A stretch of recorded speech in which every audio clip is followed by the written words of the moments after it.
Welcome to another episode of the podcast. Today we're talking all about hormones and perimenopause. And I have Jessica Caceres, who is a nurse practitioner who knows everything about this area. And she is here to tell us all about it and what we can do during this time and what we can do preparing for it and just preparing our bodies to go through this as most optimally as we can. So, welcome, Jessica. But before we get into all the questions, can you first let us know one thing that you've done for you today to take care of you? Well, thank you for having me on the podcast. I'm excited to be here and to share all the things that I know. I certainly don't know everything, but I will share everything that I do know. And one thing that I've done, do you mean today specifically? I actually slept in today. I allowed myself to wake up without an alarm and just let my body wake up when it was ready. And I felt pretty rejuvenated. I rarely get to do that. And so it was a really nice little treat. And of course, started the day off on the right foot. So that's my one little thing. Lovely. So, can you tell us about yourself and what it is that you do? So I'm a nurse practitioner. I've been practicing for over 14, almost 15 years now in a variety of different areas of nursing and medicine. I was an RN for 8 years before I became an NP. So it's been, more than 20 years, which makes me feel very old when I say that in this industry. But I've had the pleasure of working with so many different women across the lifespan. And in the last 7 years, I decided to specialize in aesthetic medicine and open up a medical spa just north of Waterloo, Ontario. And in that, I started to see a lot of women who were middle aged, so in their late 30s, into their 50s, even into their 60s, who would come in with various complaints about their appearance. They didn't like this line or that line, or how their skin looked different than it did, 20 years ago. And how could we help to make them feel better because they didn't feel very good about themselves? And so, of course, over the last 7 years, I have really, really been able to build a lot of relationships with women and have very vulnerable conversations with them around things that have been bothering them, how midlife is going for them. And I realized quickly, in addition to being a woman who's 42 now, so I've stepped into perimenopause the last couple of years, that our healthcare system has not been well equipped to look after women heading into midlife. There's not a lot of information out there. A lot of providers, myself included, prior to doing a lot of additional training and courses, don't really know how to manage and help women heading into this stage of life. So I really decided to step into it and decided that I wasn't going to be one of these clinicians. I'm going to do everything I can to learn and be able to treat women the way that they deserve to be treated, and really understand what was happening so that women could start feeling better, those women that were under my care. And so from there, I began taking a lot of integrative medicine courses, a lot of hormone course trainings, and different conferences that had like minded clinicians that would attend and talk about everything from hormone replacement therapy, but including things like insulin resistance, thyroid management, all the hormones. So not just those of the sex hormones or, female and male sex hormones. It was so much more than that. It was really understanding how our body works. And it has been mind blowing for me as a clinician to be able to learn and to take that information and translate it into better patient outcomes, to see people feel better, and when they feel better, they look better, which makes them feel better even more. And so it's a really like a full body experience. And that's really what sort of propels me every single day to continue to do what I do, despite having my own challenges in perimenopause currently. It's really exciting to be able to help and to do that. So the last 7 years, I would say most of the last 5 years in particular, have really been focused on helping women really feel their best. So that's really what I focus on now. I still work to cover a couple of family doctors' practices when they're off, which is called locuming. So I do that a couple of days a week. But the rest of my time, including weekends and evenings, I offer virtual hormone replacement therapy through my office. to be able to help women. So that's really, in a nutshell, my career and where I'm at now. And I have lots of goals in the future as far as where I'd like things to go, and continuing to spread the word through my podcast and being a guest on podcasts like yours, to talk about these issues. Because again, I think that it's not an area that's very well understood. It's slowly becoming more popular to talk about, but it's not one that really, up until the last few years, was really a topic of discussion. It was sort of taboo. And so it's exciting to see that shift and to be part of that shift, and to be part of that leadership that brings good evidence to the table to discuss the pros and the cons, and being able to make the best decision for women, or help them make the best decision that they can make to, for their own bodies and situation. Yeah, it's amazing work. And you're absolutely right that this is a relatively new area that, well, it's not a new area, but it's new that we're talking about it and that people are open about it and that there's so many things that we can actually do to support women during this time. I'm so grateful that you're doing this work and you're spreading that message because it's helpful for women. It is, yeah, and thank you. It's really a privilege, to be honest, and I have really shifted my mindset around aging and stepping into that phase of life. That it's such a privilege to get there, and once you feel a bit better and understand things from the standpoint of how your body works and how you can optimize things, it can be so exciting. It's like you don't want to be younger. You want to be exactly where you are. And it's that in and of itself is so empowering and exciting. So that's why I love working with women. Yeah. Yeah, I love that. So can you tell us about perimenopause? What do we need to know about it? When does it start? How long does it last? Tell us all the Yeah. things. So perimenopause is the trickiest time for a woman, because it's in that in between phase. It's that decade before we have our very last period, where it's been 12 months without a period. That's the definition of when you cross over from the perimenopause to menopause, is that you've no longer had a bleed for 12 months. That's the official diagnosis. But that time beforehand can be so tumultuous. It's such a difficult time because there's so many highs and lows, with estrogen levels, progesterone levels, testosterone. Everything is kind of all over the place.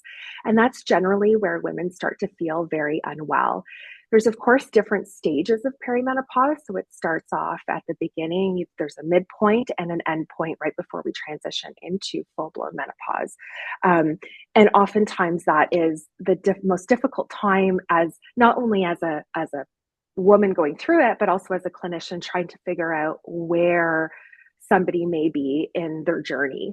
I oftentimes ask women to have conversations with their moms, with their older sisters, about where they were, or how old were they when they had their last period.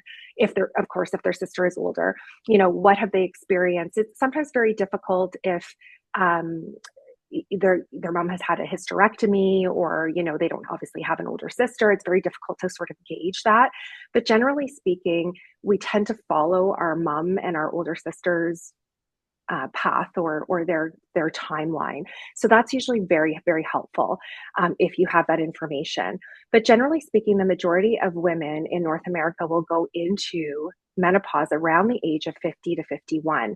And so those 10 years prior are that perimenopausal stage. Now, that said, there's some women that start perimenopause in their mid to late 30s, some even in their early 30s, if they go into menopause quite early. But generally speaking, in aggregate, those are sort of the timelines that we sort of look at. So the beginnings of perimenopause, what women generally will feel is they feel this increasing sense of anxiety. Like all of a sudden, maybe they've always had some anxiety and it felt like pretty well controlled. And then all of a sudden it's like, why am I anxious about all these little things that didn't bother me before? Like, where's that coming from? And all of a sudden, their PMS is so much worse. So, maybe you've always had a little bit of PMS, but now it's like ragey, like, why is all this driving me crazy? Like, why do I want to just like, like freak out at the smallest little things? It's perimenopause. This is what it does. All of a sudden you're waking up at 3 o'clock in the morning, 4 o'clock in the morning, you're staring at the ceiling, wondering and worrying about all these things that really are nominal and never used to cause anxiety. So it's interesting because a lot of women like, don't know that that's a sign and a symptom of the beginnings of perimenopause. We associate symptoms like hot flashes, night sweats, brain fog, all of these things that are actually quite late in perimenopause and more so in menopause, um, as being the true signs and symptoms when there's so much more, so much more. So that's really those like mental health changes. The ability to cope with stress becomes very difficult. Things that, normally your to-do list is 20 items and you can get through them in no time. And then all of a sudden you're like, why are three things challenging? Like, what's going on? I'm capable, but why is this overwhelming? That's perimenopause. And what's happening is that progesterone, which is our friend and arguably should be in the water, in my opinion. It's like this super calming hormone that is like our Zen hormone. In one of the episodes of my podcast, I talk about the personalities of each of the hormones, and I describe progesterone as being like the Zen yoga instructor who like doesn't get caught up in the highs and the lows and just like is very chill. Whereas testosterone and estrogen are very different. And so when all of a sudden you have this decline in progesterone that you normally had a steady level and could manage, when that starts declining, that's when we start seeing things like anxiety creep up, depression getting worse, our sleep gets interrupted. All of these things that we used to feel calm and level-headed is no longer. And then as we head into more of that midpoint of perimenopause, we start to see changes like perhaps our menstrual cycles start to change, where they're becoming few and far between. Maybe the consistency is changing, where we're bleeding heavier or bleeding lighter. All of a sudden, we start noticing some changes to our midsection on our bodies, where we're starting to maybe gain a little bit more visceral fat, meaning around the stomach area. Those are all more like mid to late stages of perimenopause. And that's usually when we start to see other symptoms like, the hot flashes, the night sweats, the brain fog, the increased fatigue, that sort of thing. But there's like tons and tons and tons of other symptoms. There's things like all of a sudden allergies are worse because there's a histamine response change as we become perimenopausal and menopausal. Again, I touched on fatigue, but sometimes our thyroid can be off. There's about 20% of us as we head into perimenopause and menopause that then start to have some thyroid concerns. So there's so many symptoms. So it's really important to understand that what you may be feeling could very well be related to your hormones and you're not going crazy. This is because your body is saying like, okay, cool, I've made these hormones for so many years and now I'm just choosing I'm not going to now because we weren't designed very well. so so we're not making these anymore. And then of course when the estrogen during that mid stage and even sometimes early perimenopause, there's spikes of estrogen too, and that's when a lot of women will complain of things like breast tenderness and bloating sensation and feeling ragey, and their periods are off, maybe they're bleeding heavier. All of these things are related to those spikes. And so it's really a fascinating time. And I think as a clinician who's well versed in this, my biggest challenge is when I chat with women who have seen doctors, nurse practitioners, nurses, naturopathic doctors, who perhaps are not as well versed and they've been told that no, their symptom is not related to perimenopause or menopause, or no, your blood test that we did is not, it doesn't show that you're in perimenopause and menopause. Like, when I hear things like that, I literally want to pull my hair out and say, like, what? Why? Like, no, who is this person? Let's go for lunch with them and talk about things because that's not right. So it's a very challenging time as a clinician to understand it. But once you understand it, it's like a light bulb moment. And it's so empowering because you can help your patients really understand where they're coming from and what stage they're at, which is validating in and of itself, right? It's like, no, I'm not going crazy. It's my hormones. Okay, cool. Now what do we do? And how can we find out if we are in perimenopause? Are there some tests that we can do to help us navigate this? So that's a great question. So that's again, I hear a lot of this where I've had blood work done and my doctor told me or my nurse practitioner told me I'm not in perimenopause. So if you are in your 40s, I don't care who you are in perimenopause. Whether I can't tell you without knowing you personally if you are in the beginnings, the mid, the late. I don't know, but I can tell you you are perimenopausal. You have entered that stage of life. It's there is no blood test to say to confirm yes, in fact this is where you're at. We can't look at levels on any given day, any given hour, and say like, okay, cool, so your estrogen is here, your progesterone is here, your follicle stimulating hormone is here, and this means that you're in the midpoint of perimenopause. There is no such thing. It's about understanding, taking a very good survey of symptoms and understanding menstrual history and what's happening from those two standpoints. That is the most valuable information above and beyond all hormone panels as far as progesterone, estrogen, and testosterone are concerned. Thyroid, insulin levels, that's different. But specifically talking about the female sex hormones, when you go and have blood work done, what's illustrated on that report is really just what your labs were at that particular moment that you had your blood work done. An hour, 2 hours, the next day, next week from the time that those were drawn, those numbers are irrelevant. They don't help us. There is only one hormone that is a little bit of assistance or a somewhat helpful when a woman is having very irregular periods and it's unclear as to whether or not starting estrogen would be helpful for her above and beyond her symptoms. And that's called the follicle stimulating hormone. It's a hormone that your pituitary gland makes to basically whip your ovaries to say, make estrogen, please, and thank you. Make it, make it, make it, make it. And so when that level is low, we know that your ovaries are actually making estrogen.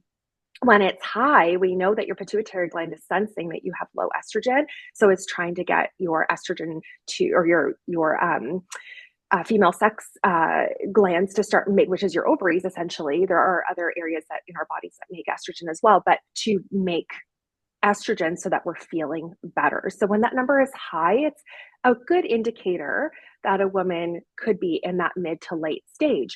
But even with a high number, if somebody is menstruating every month or two and they're having, a lot of symptoms like breast tenderness, bloating, etc., you really have to use your clinical judgment as to whether or not adding in estrogen is going to be of benefit because it could make those symptoms worse. So it's a very individualized assessment and diagnosis and approach to care.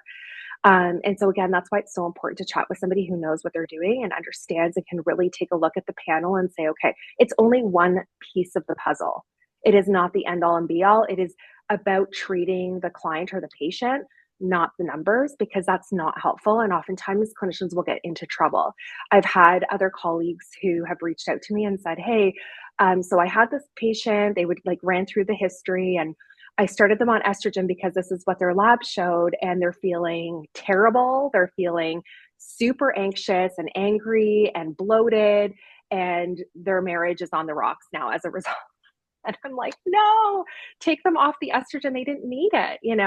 So it's really interesting to be able to understand it from that more of an integrative approach and whole body approach, but also looking and listening to your patient and understanding what their symptoms are. That is the biggest guide, not the blood tests. That said, fasting insulin levels, iron levels, vitamin B12, vitamin D, as well as I'm trying to think what else. Zinc levels are really important. Cholesterol, screening for diabetes. All of those are fairly even keeled. Like if you checked it today and tomorrow and the next day at different times, they're going to be pretty similar aside from if you're fasting or not. That will skew the numbers. And thyroid as well, sorry. So those are really important. And the numbers that I get through the lab are pretty concrete. And I really utilize those to guide my practice. But when it comes to estrogen, progesterone, and testosterone, not so. Like that is something that I'm more so looking at the symptoms that my patient is experiencing and their overall scores on various testing, like subjective questionnaires that I ask. And when you mentioned those vitamins and minerals and the thyroid, is that something that you look at in the patients that you work with for perimenopause, or is that for separate things? No, I do it for perimenopause. I anytime I see somebody, I do a full panel of labs. I don't always include a zinc level because it's not covered by our provincial plan. But if I'm worried about it, I will add it in. Generally speaking, that's the only one. Otherwise, I always check a fasting insulin. I always screen for diabetes. I'm always checking cholesterol, vitamin B12, ferritin levels, which is your iron level, as well as the complete blood count, and then of course your hormones. And I do a full thyroid panel too. I'm not just looking at the thyroid stimulating hormone. So, for example, much like the follicle stimulating hormone, where it's the pituitary telling your ovaries to make estrogen, the pituitary gland also can tell your thyroid to make more thyroid hormone. And so it's a thyroid stimulating hormone, same idea. And that may be normal. There's a huge range. A normal range can be anywhere from like 0.35, depending on the lab, up to like 4 or 3.5. And if you're considered normal, but you're still having symptoms of hypothyroidism or Graves' disease, or you're just not feeling well, it doesn't give me the full picture of what's happening with your thyroid. So I also include a free T3 and a free T4, and sometimes a reverse T3 as well, because that gives me a better picture of A, what are your thyroid stores? And B, are you converting from T4 to T3? And what is your actual T3, like the money in your wallet ready to spend at Starbucks? That is your T3. So that to me is what's the most important. I don't really care about your TSH, to be honest, which is something that, again, is so backwards to what I was taught when I first started practicing, 14 years ago. It was all about just the TSH. Well, if the TSH is normal, they can't have a thyroid issue. And it's not to say that your thyroid levels come back normal, that's fine, but are they optimal, right? That's the difference. Is like, do you want to put, like 89 grade gas in your Porsche 911, or do you want to put like 94, octane? Like, that's the difference, right? So if you're spending all that money on this luxury car, you spend tons of money on yourself, right? To feel better and to look good and all these things. It's like, why not optimize so you feel and look that much better, right? That's what it's about. So I don't care. I don't want my patients to be normal. I want them to be amazing and optimal. That's really the goal. Yeah, that seems ideal. Don't we all want that, right? We want to be working as best we can for as long as we can. Yeah, it's all about longevity, right? It's all about enjoying, and that it's not about lifespan. So who cares if you get to be 100 if you're sitting in a wheelchair and you feel like garbage and you've had broken bone after broken bone because you have osteoporosis. It's like, if we can live until we're 90 and we were out walking and traveling up until like the day before we die, that's the goal, right? It's like really that quality of life and feeling so good in your body and your mind and your soul, so that you can actually live a good life. That's what it's about. Absolutely. So, can you tell us a little bit about why hormone replacement therapy had such a bad rap for what was it, the last 2 decades? Yeah, it's such an interesting topic. So there's the Women's Health Initiative in particular, which was a study that was done in the 70s, and it was really, or it concluded somewhat then, that hormones were bad. Basically, that was the headlines. They were saying that estrogen is bad. Estrogen will cause women to have breast cancer, heart attacks, and strokes. And so if you're a clinician and you're prescribing, stop, because you're killing your patients. And if you're a patient, stop taking your medications and return it to the pharmacy. That was the general message. And once people hear that something is associated with cancer, it's like black box labeled, like red, no, do not go, past go. Like nobody can get past that. It takes a very, very long time to rewrite history and to be able to say, like, actually, this was wrong, because it's so scary and so profound, especially when it comes to breast cancer risk for women. Like, we are all petrified of getting breast cancer and dying of breast cancer, right? And so I can understand why it would take so long to get here, but the reality is that the Women's Health Initiative has been debunked over and over and over again.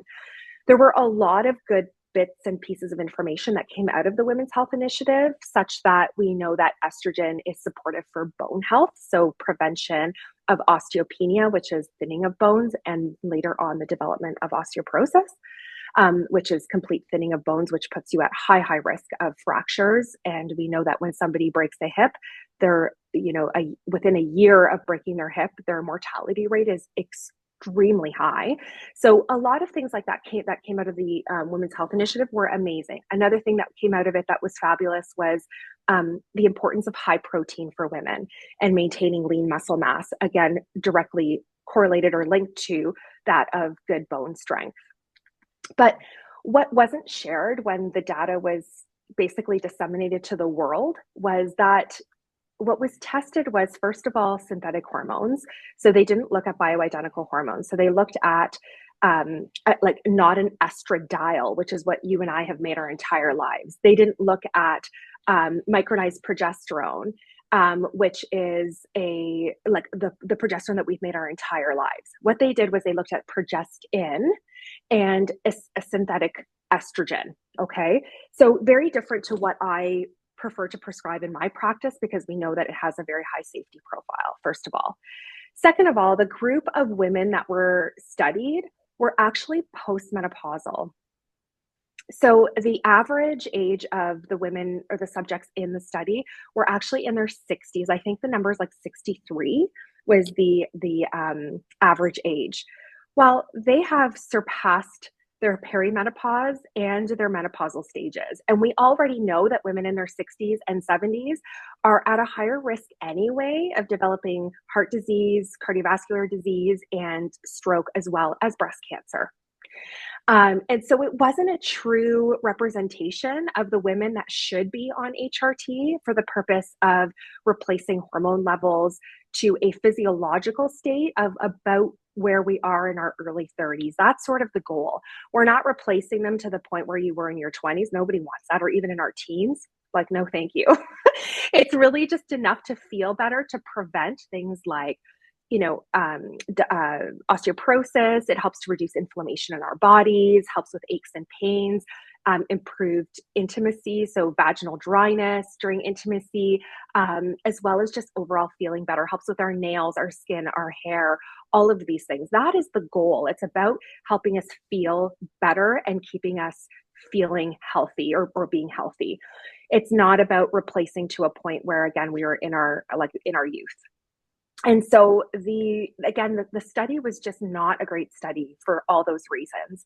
And so as a result, of course, in the last 2 decades, women have suffered because they're afraid of hormones. I, as a clinician, until I really started to take all these extra courses and learn more about the safe way of prescribing hormones, I was afraid. I wouldn't even prescribe vaginal estrogen, which is crazy because now it's like my favorite thing in the world to prevent urinary tract infections. And I have ladies who are in their 70s who I see who come in with incontinence issues and like recurrent urinary tract infections. And I'm like, have you heard about estrogen? Let's talk about your vagina. Let's make you feel better, right? Whereas even 7 years ago, I was so scared. And all of my preceptors, when I became a nurse practitioner, every time that we would have a perimenopausal or menopausal lady who would book in, and the chief complaint next to their name on the schedule was, hormones, menopause, perimenopause, I'd panic and I would say, okay, what do I do with this person? And they're like, oh, there's nothing to do. Just put them on an antidepressant because that's the safest. If you give them hormones, you're going to give them breast cancer or a heart attack or a stroke. And you've worked really hard to get your license, notwithstanding the harm to the patient. And I'm like, okay, and you're a baby clinician at the time and you're like, oh my gosh, I don't want to harm anyone. This is not why I'm doing this. I want to help them. So it took a long time even to rewrite that in my brain. Even things like treating women who have a history of breast cancer, we can safely treat vaginal concerns with estrogen without it being a contraindication for them. And as soon as somebody hears the word breast cancer, they're generally, as a clinician, we're like, nope, no hormones, no nothing, without really understanding the data and understanding how the product actually works, right? So it has done a huge disservice to women the last 2 decades. The study was terrible. And there are so many whistleblowers out there and really the information has been debunked over and over again. One resource that I tend to ask women to read or to listen to if they're really concerned is there's a book called Estrogen Matters by Dr. Avram Blooming.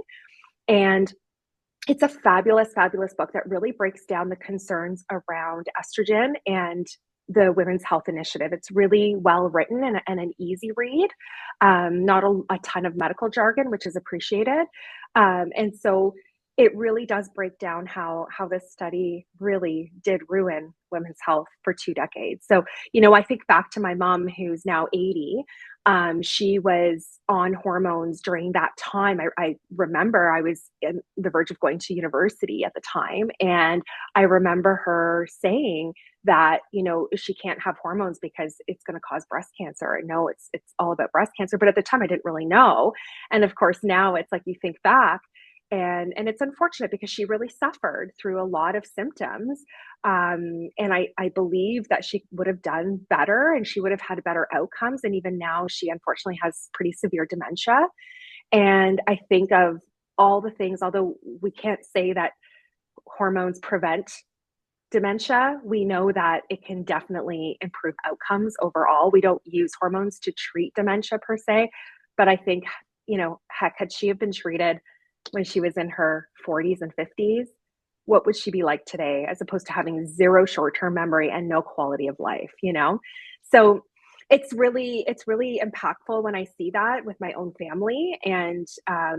And I can't, like, it just upsets me when I think of how many women have been affected by this. But the good news is, again, we're making huge headway and waves amongst, in the community and talking a lot more about it. There's so many more clinicians that are open about it. I have nurse practitioners and physicians alike who will reach out and say, hey, like, I'm really nervous about this, but I've got this patient with A, B, and C symptoms. And how do you think I should approach hormones with them? And I love that. And I love sharing that knowledge because I feel like if you can just help that one person, then you can see the impact and then your practice will change for the better. And then more women will have accessibility as opposed to being afraid of being on hormones that you've made your entire life, you know? Yeah, that shift is happening, but it does take time and it does take people like you talking about it. I'll make sure to include that book that you mentioned in the show notes too for people to read. Yeah, it's wonderful. So, what are some of the benefits and drawbacks that we need to know if we're considering hormone replacement therapy? Like you mentioned a number of things here about that, but is there anything else that you wanted to add? So benefits of taking, so I usually start my patients off if I see them early enough in perimenopause. The first hormone that I generally replace is micronized progesterone, again, to replace what we're naturally starting to lose. And the benefits of taking progesterone, again, micronized progesterone, my preference is prometrium, is it helps with mood stabilization and it also helps with sleep. And if anyone out there who has not slept well knows that one good night's sleep can make like your whole world feel so much better, right? Especially if you've had repetitive bad sleeps and all of a sudden you start to sleep a bit better, it is life changing for people. And when you think back to like sleepless nights, if you've had children, and then all of a sudden they start to sleep through the night and you wake up in this panic, like, oh my gosh, where am I? Did I just sleep an entire week because the kiddo slept for like 6 hours straight? It's that same sort of like exhilarating feeling like, oh my gosh, I've got this back. I feel better. And that in and of itself helps things like anxiety, depression, right? And overall mood. We can also utilize different forms of micronized progesterone during the day. One of the side effects of progesterone and why it's so great to help with sleep is that it does cause some sleepiness. And so it's prescribed at nighttime and generally on an empty belly. And that is what really helps to make you feel more relaxed and helps you get into like a nice sleep. Now, that said, that's why we can't use it during the day. So sometimes if women require a little bit of extra support during the day for moods, I will prescribe a little sublingual progesterone or micronized progesterone that doesn't have to be digested and go through your liver in the first pass effect, because that's where that sleepiness comes into effect. So if it's sublingual, it gets absorbed into your oral mucosa and it works fairly quickly. So there's lots of options there. And again, that's where it's important to see somebody who understands the various forms and routes of medication. Because I've seen women who've been put on prometrium, which is okay, that's great, but they were told to take it during the day. So they take it and then they feel like garbage because they're sleepy, right? So it's like, no, no, no. It's like taking NyQuil. We don't want to do that first thing in the morning.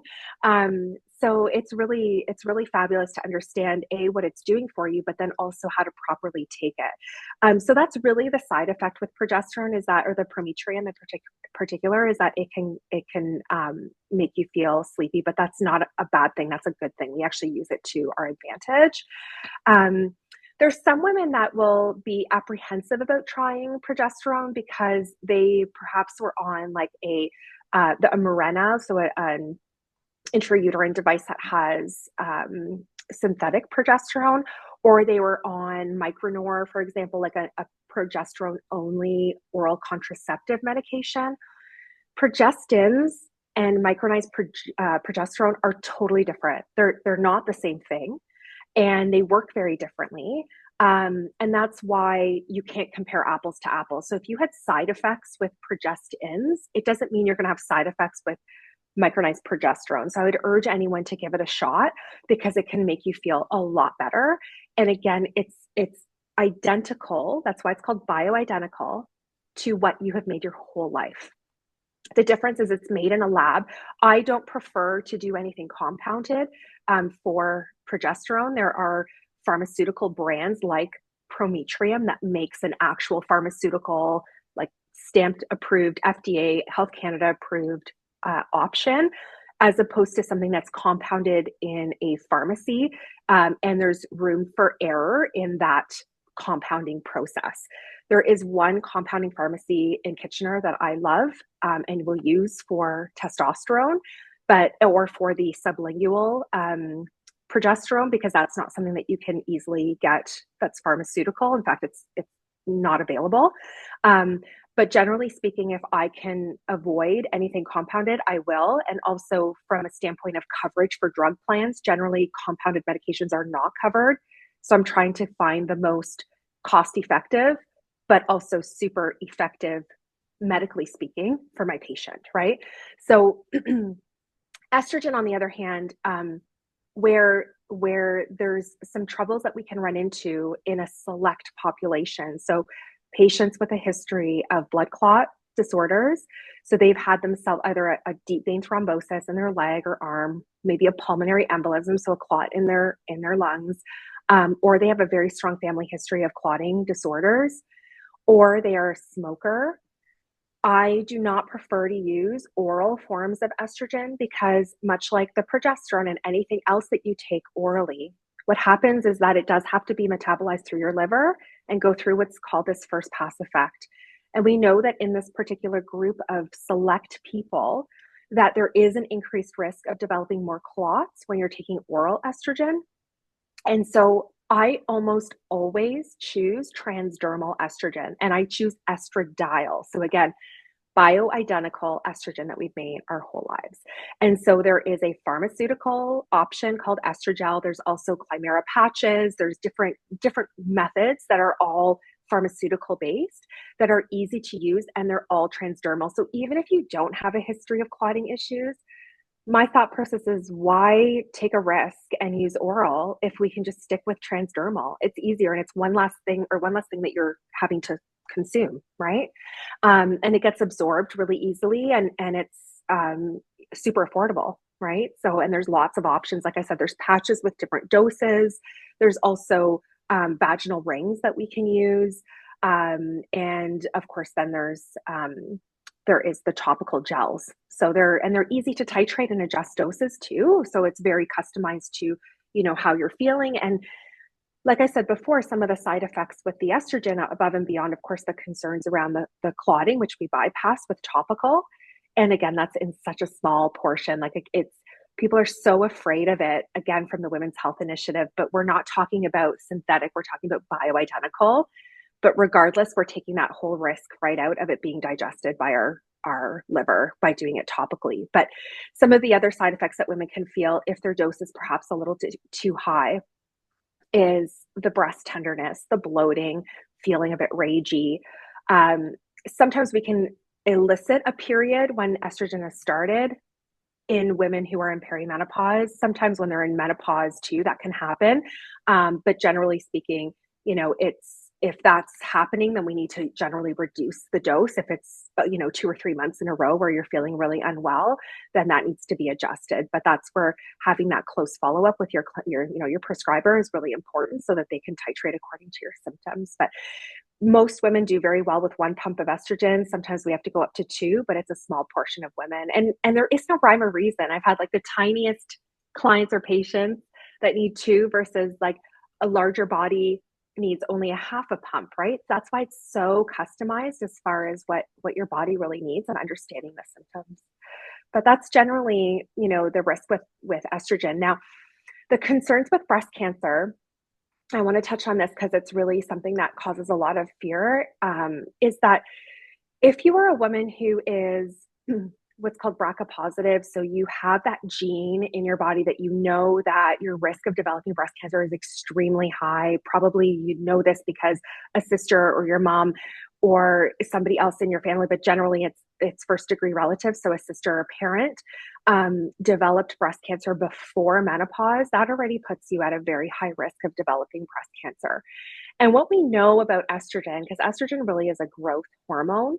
So what it does is it actually proliferates or causes growth of things like breast tissue, uterine lining, etc. Is that when you're given estrogen, that will happen is you will have growth of those cells. And I don't want people to be alarmed by thinking, oh, I'm going to go on estrogen, all of a sudden I'm going to grow 3 breast sizes. That's not how it works. Because if it did, there'd be no plastic surgeons that would have jobs right now. But the reality is that you will have a bit more sensation of fullness. That's not always a bad thing. Most women actually like it. But the risk around breast cancer in particular is that it can stimulate the growth of that cancer a lot faster than had you not been exposed to estrogen. So again, there's 2 very important distinctions here. It's like it doesn't cause breast cancer. What it's doing is it's stimulating growth faster. And so what we actually found in this case, this is actually covered in Dr. Blooming's book, Estrogen Matters, is that the outcomes of women who developed breast cancer in the estrogen arm of the Women's Health Initiative, they actually had better long-term outcomes because their breast cancer was detected faster because the growth was faster. So it's an interesting twist, right? To really understand the data and say, oh my gosh, like this is fascinating. So their mortality rates of these women who develop breast cancer in the estrogen only arm was actually a lot lower. Fascinating, right? Yeah. So yeah, it's crazy. So just to know that you need to understand what the hormones are doing. So we know it's a growth hormone, and we know that what it can and cannot do. And so really understanding that to be able to determine whether or not it's the best choice for you. But that's where that individualized conversation really comes into play with your clinician, right? And really talking about, okay, this is my family history. If your great aunt Jean had breast cancer at the age of 70, it's not a risk. But if your mom was diagnosed with breast cancer at 35 and was told that she's BRCA positive, and you go and have gene testing done and you're determined to have this genetic condition or genetic marking, then you need to understand all the facts before you make that decision if it's right for you or not, right? So it's not that just across the board, if you're on hormones, it's going to cause breast cancer. Does that make Yeah, that sense? makes sense. Yeah. So, do you recommend obviously work with a practitioner, but it sounds like people start off with progesterone first, and then as they progress through perimenopause, they start adding in estrogen. Is that correct? Yes, but that's how I tend to treat my patients. It really depends again on their symptoms and where they're at with their menstrual history. And sometimes it can be tricky, if somebody had a uterine ablation where they're basically cauterizing the uterine lining because they're bleeding heavily, or they have an IUD in place, or maybe they had something happen where they actually have had a hysterectomy and they don't have a uterus, then, in that case, when there is no uterus, that estrogen's okay. That's a non-issue because they're not having those periods. But generally speaking, you have to really look at all the symptoms to be able to determine where somebody is at. I've started women as early as like 40, 41 on estrogen, but they also have had very few periods and they were having symptoms of, again, low estrogen. So it's really understanding where they're at. But generally speaking, it's progesterone first and also cycling the progesterone. I do a lot of that to help with PMS symptoms. And it's a dream. It really does help things. Taking a little more the week before your period until a few days of your actual cycle can be life-saving for a lot of women. So do you have people on it the whole way through the cycle, but they just have a bit more at that time, or they are starting by only having it in that luteal phase? Both. So it just really depends on the person.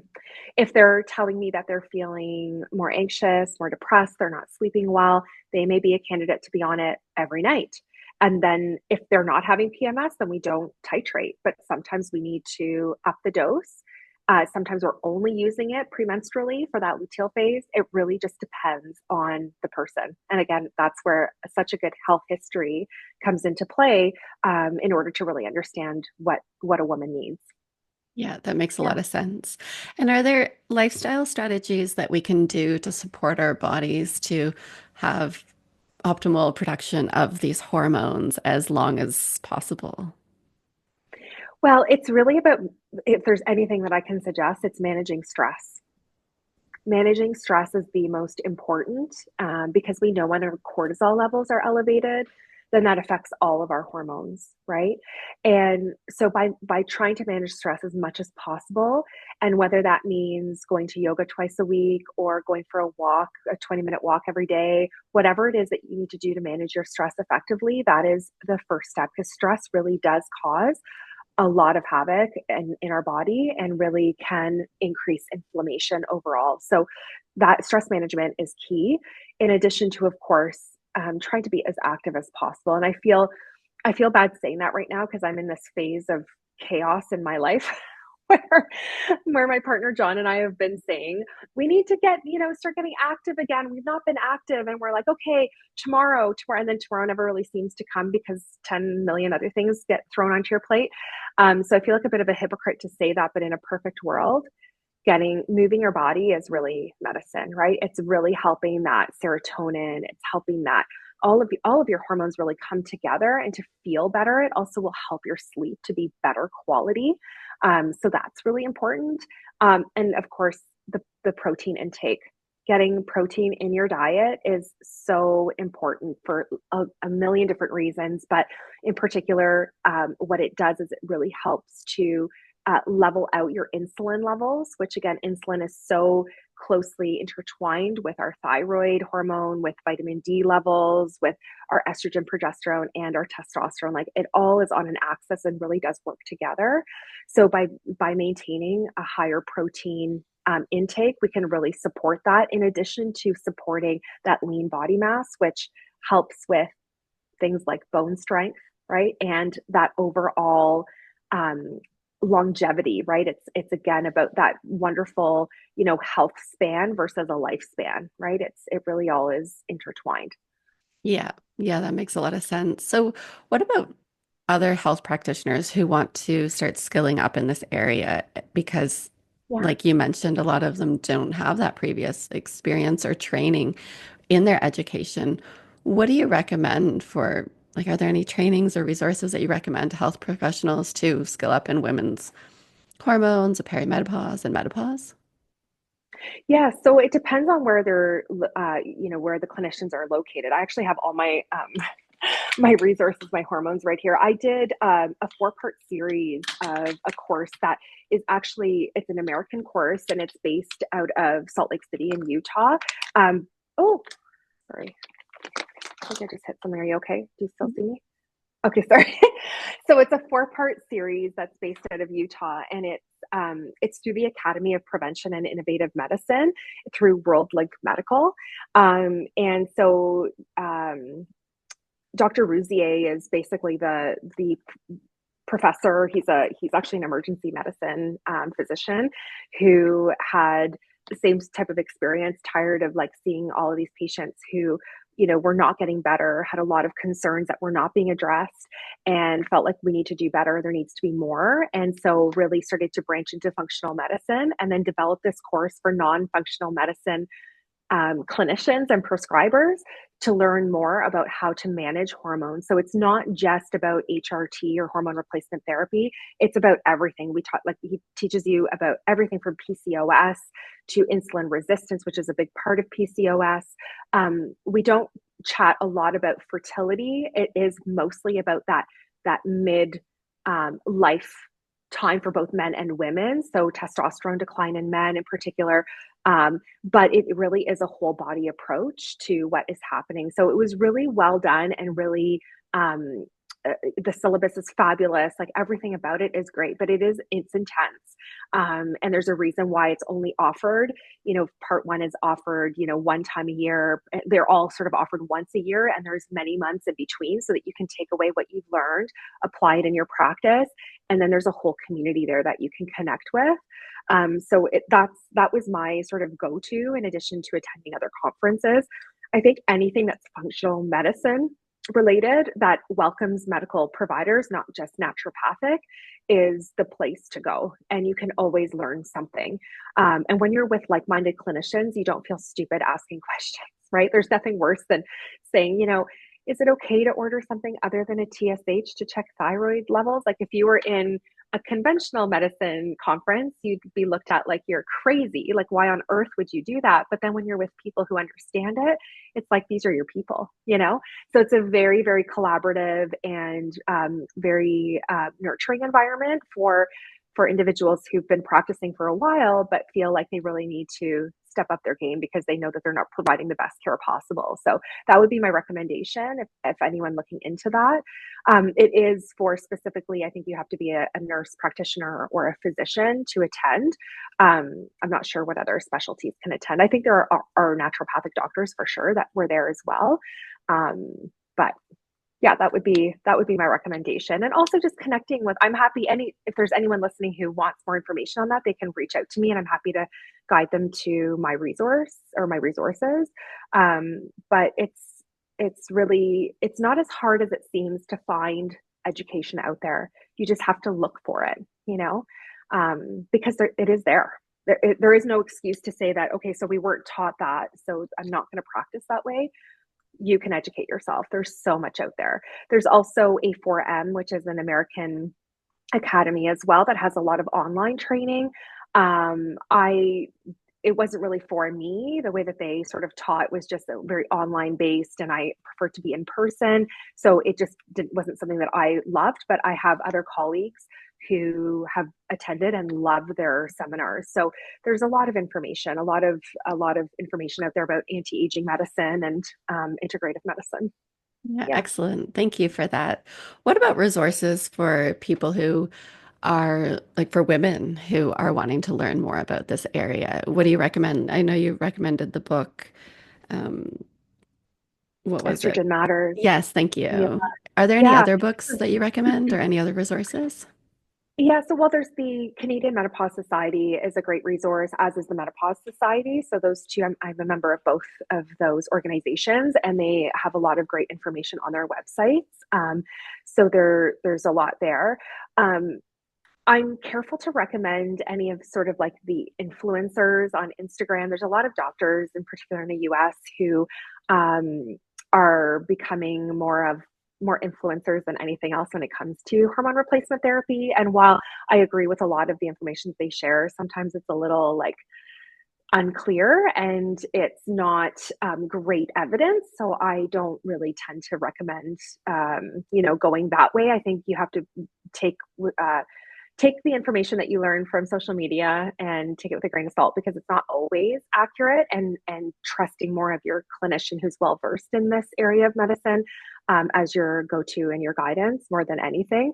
But I know that that's become a big an area where a lot of this information's been disseminated, and it's been like with anything that's good, there's always some bad, and that's part of it. So it's good in many, many ways, and then it's also bad in other ways. Like, for example, testosterone is a big area of debate right now as far as when it's prescribed. It's only indicated right now in Canada and the US for things like sexual desire disorder or hypoactive sexual desire disorder. We don't prescribe it routinely just to help with things like muscle mass and so forth. But there's a lot of misinformation online. And so patients will say, but Dr. So-and-so online said that it's okay for this, this, and this. And it's like, that's not what the evidence supports, right? So you just have to, again, take it with a grain of salt and read the evidence. But generally speaking, yeah, I would start with Estrogen Matters as a good book. There's also Dr. Lisa Mosconi. She is a neuroscientist in the US, and she is performing a lot of studies on dementia and memory loss in perimenopause and menopause, and how hormones are helping in that realm. And it's absolutely fascinating. And she just published a book. I don't know the name of it off the top of my head, but Dr. Lisa Mosconi, she's fabulous, and she's all evidence-based. So definitely she would be a great resource too. But yeah, those are kind of my two go-tos. And then there's your podcast. And then there's my podcast, Can you yeah, tell the us a Hot little Flash bit about Diaries. it? Yeah, of course. So I launched a new episode every 2 weeks, and it's really meant to disseminate information to my audience, to whoever wants to hear. So it's not just for women, it's for men as well, so that they can learn more about what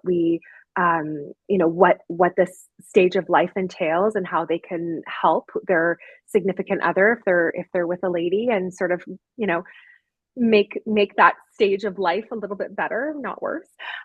With I think with information comes a lot of power, right? And so just trying to help people really understand.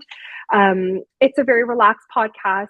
I've brought on some great guests to talk about things like um, we had Greg Hetherington from Fuel Fitness who came on and chatted about protein intake and things that we can do to help build our muscle mass. I've had Dr. Follis come on. We chatted about men. Actually, we did an all about men episode to talk about testosterone, so we didn't want men to feel left out. But generally, the conversations that we have are around women and sort of what we experience, and talking about what the hormones are, why they're important, and what we can do about them. I have a really fun episode that's launching next Friday with a girlfriend of mine, Cherise, who owns an incredible hair studio in St. Jacobs, Ontario. And she is so well versed in hair care and all that happens to our hair as we head into midlife. So talking about the changes there and what we can do to help with hair loss, etc.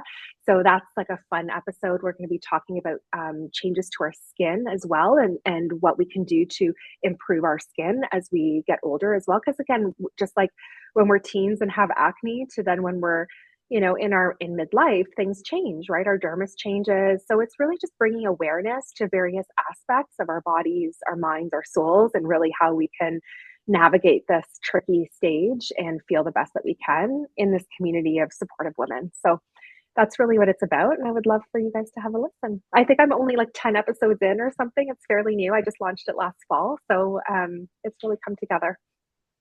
Yeah, amazing. And how can people work with you? I'll put everything in the show notes for the link to your podcast and your website, but can you tell us a little bit here? Because sometimes people don't want to look at show notes. Yeah, fair enough. So if you head over to my website, or if you just Google Bonita Medical Aesthetics and Wellness, we're actually located in St. Jacobs now. We just moved. I have a virtual hormone replacement therapy clinic. So I can help women all across the province, which is really amazing. I use a very easy app. It's a medical app that it's all encrypted. So we just have a video call. You could be sitting in your car or in your office, and we can have a conversation about what's going on. I send you a lab requisition with a full functional medicine panel that you would get done beforehand. So then we can have all of the results and talk about your symptoms and come up with a plan to help you feel your best. So I offer initial consultations as well as follow-ups, and follow-ups are really based off of what we're doing and how often you would need to be seen. Sometimes I see somebody pretty quickly within 6 weeks. Other times it's a 3-month follow-up. And then ladies I've been seeing for some time now, it's like a once a year check-in. You're doing great.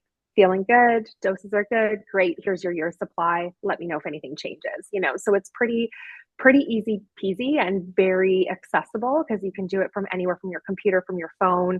I have a lot of first responders that I see, and they're literally on the road in their police officer vehicles or their ambulance. They're pulled over at lunchtime and they're doing their quick little video with me. And I love it because somebody who maybe can't get into see me, between a 9 to 5 kind of schedule, I'm seeing them on a Sunday afternoon or, a 7 o'clock on a Friday, right? So I have a lot of availability just because of the flexibility with it being able to be from home. So yeah, it's a really wonderful program. So it's available right now. I'm only really seeing women who are, in perimenopause and menopause, but that will be opening up to women who likely have PCOS or endometriosis, likely in the next sort of 3 months. I'm going to be opening up some more appointment time specifically for that crowd because that's another area that's undertreated for sure. Yeah, absolutely. Well, thank you so much for all the information that you provided us today. Was there anything else that you wanted to let us know about or that I didn't ask about that you wish that I had? I would just say that, and first of all, thanks for having me. This has been so exciting. Anytime I have an opportunity to share some of this information, it's really exciting and empowering me to get that information out. It just feels good, even if we can help one woman listening. It's worthwhile. But what I would say is, it's this is an area or a time in our lives where it's really easy to think that we're going crazy and that what we're feeling is not what we're feeling. And not only are we oftentimes gaslit by medical professionals, friends, and family, but we also do it to ourselves. And you know yourself more than anybody. And if you feel that something is not right, then it's not right. So I would say that the most important thing is to always trust your intuition and your gut and know that if something feels different, it is different. And you just have to talk to somebody who's going to listen to you and to help you feel better. And so being told that there's nothing wrong with you and everything is normal, and in your heart that you're not feeling good, you can feel it. Performance changes perhaps at the gym. You feel performance at work is changing because you're just not feeling good. Something else is going on, and you need to listen to that intuition and that inner voice and get care from somebody who knows what they're talking about. So I don't want you to feel crazy because you're not crazy. It's your hormones that are doing this to you. And you're on this wild roller coaster of emotion. And I think it's episode 2 or no, 3 maybe of my podcast. I think it's 2. It's called the Hormone Highway. And I have this cute little analogy where you're basically on this road trip with your hormones and how each of them behave so differently. And how, like, as I mentioned before, progesterone is kind of like this chill hormone, relax, zen, like it doesn't get caught up in the highs and the lows. Estrogen's like very controlling and at the wheel and just like, very systematic and like needing to control the playlist and all the things. And then you've got testosterone who's like, it's a 50 zone, go 90, put that pedal to the metal. And if you can imagine, like you're constantly on this road trip every single day, basically from the time your cute little feet cross into that perimenopausal stage. And so when you have all this chaos happening all the time inside of you and you don't know that it's happening, all you know is that you're a product of that chaos. At the end, it's like, why do I feel this way? Like, why do I feel ragey because my husband's chewing loudly right now? That never used to bother me. He's chewed like that for 15 years, right? It's not you, it's your hormones. And you feel that way for a very legitimate reason. Very legitimate. Like if men had just a fraction of the estrogen highs and lows that we experience during that phase, they would be crying at Hallmark commercials every day, So it's really important to not dismiss that and to say, like, I don't feel well and I know I don't feel well. So I'm going to talk to somebody who's going to help me feel better. I'm not going crazy, you know? So Yeah. that's my final little takeaway, because it's very easy to fall into this trap of feeling like you're going crazy, and it's not you, it's your hormones. Yeah, I Yeah, think that's a really important message. Thank you for addressing that. And thank you again for coming on here. Thank you for having me. I really, really appreciate it.